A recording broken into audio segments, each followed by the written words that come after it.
നിനക്കൊരു ചാലഞ്ച് തരട്ടെ ഞാന്. ഇഷ്ടപ്പെട്ട ഫുഡ് നീ കഴിക്കുകയാണെങ്കിൽ നിന്റെ കയ്യിൽ എത്ര ലോട്ടറി ഉണ്ടായി ഞാൻ എടുക്കാം. 14 ലോട്ടറിയാ? വേറെ ലോട്ടറി ഉണ്ടോ? കുറച്ച് വണ്ടി എന്നാ ഞാൻ ഫുൾ എടുക്കാം. നിനക്ക് എന്താ വേണ്ടേ ഫുഡ്?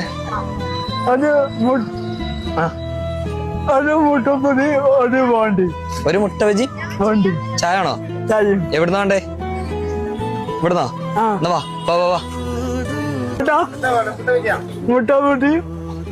വണ്ടി വേഗം കഴിച്ചോ കഴിച്ചോ. ഞാൻ ഇവിടെ വച്ചേരാ. ഇവിടെ സമയൊന്നുമില്ല, കഴിച്ചോ. എവിടെ സ്ഥലം? ആ പേരെന്താ പറഞ്ഞേ? ദിനേശ്. ദിനേശ്, ഓക്കെ. ചന്തമേ